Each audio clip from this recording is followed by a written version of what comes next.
সুকুমাৰ দেবনাথ সুকুমাৰ দেবনাথ জিন্দাবাদ জিন্দাবাদ। আজি আমাৰ খুড়িয়াবাড়ি গাঁৱৰ তথা এই অঞ্চলৰ বাবে খুব এটা আনন্দৰ দিন। তাৰ কাৰণ হৈছে আজি বিশ্ব পৰিৱেশ দিৱসৰ লগত সংগতি ৰাখি মাননীয় সুকুমাৰ দেবনাথ মহাশয়ে আমাৰ খুড়িয়াবাড়ি গাঁৱস্থিত যি দুৰ্গা মন্দিৰ, এই দুৰ্গা মন্দিৰৰ আধাৰশিলা স্থাপন কৰিছে। লগতে কথা দিছে যে অহা 1 মাহ বা 1.5 মাহৰ ভিতৰত তেখেতে এই মন্দিৰ ভাগ সম্পূৰ্ণকৈ নিৰ্মাণ কৰি দিব। তো লগতে তেখেতে আমাৰ এই মন্দিৰৰ পৰিসৰৰ ভিতৰত বৃক্ষৰোপণ কাৰ্যসূচীও এটি ৰাখিছে, যাৰ বাবে আমি তেখেতক ধন্যবাদ জনাইছোঁ।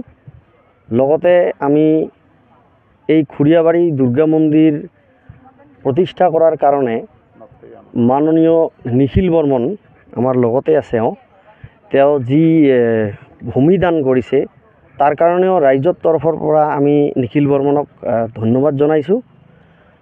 লগতে আগন্তুক দিনত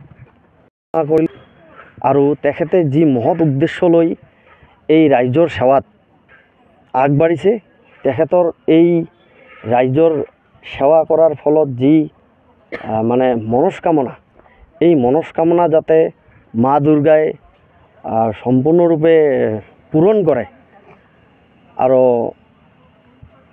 আগন্তুক দিনবিলাক যাতে তেখেতৰ কাৰণে ভাল হৈ আহে, তাৰ কাৰণে আমি মা দুৰ্গাৰ ওচৰত ৰাইজৰ হৈ প্ৰণিপাত জনাইছোঁ। এইখিনি মন্দিৰৰ আধাৰশিলা স্থাপন কৰিল কি ক'ব? আজি 10 দিনমান আগত এই খুড়িয়াবাড়ি গ্ৰামত এটা মিটিং হৈছিল, মোক মাতিছিল। মাতাৰ পাছত বহিছোঁ। বহাৰ পিছত সিহঁতে ৰাইজৰ এটা আবেদন আছিল, বোলে আমাক এটা মন্দিৰ বনাই দিব লাগে মা দুৰ্গাৰ। তাৰপাছত তাত আমি কৈ আহিছিলোঁ বোলে হ'ব, আমি মন্দিৰটো বনাই দিম, কিন্তু আপোনালোকে ডেটটো সিদ্ধান্ত কৰি ক'ব।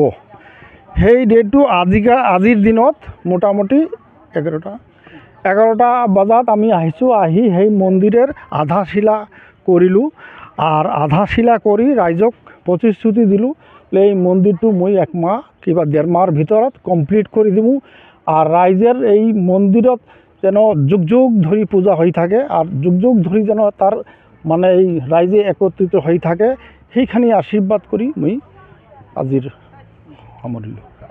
হিচাপে 5টামান গছো আমি গছৰ পুলিও গাড়িলোঁ। আৰ এই গছটো ডাঙৰ হোৱাৰ পিছত মানে পৰিৱেশটো ভাল হ'ব, আৰ পৰিৱেশৰ কাৰণে হাৱা ভাল হ'ব, বাতাবৰণ ভাল হ'ব। এই কাৰণে বৃক্ষৰোপণ কৰি আজি দান কৰছি। এখন এই মন্দিৰটা এখন সুকুমাৰ দেবনাথ উনি মন্দিৰটা নিৰ্মাণ কৰবে আৰ কি, কৰতেছে এটাই।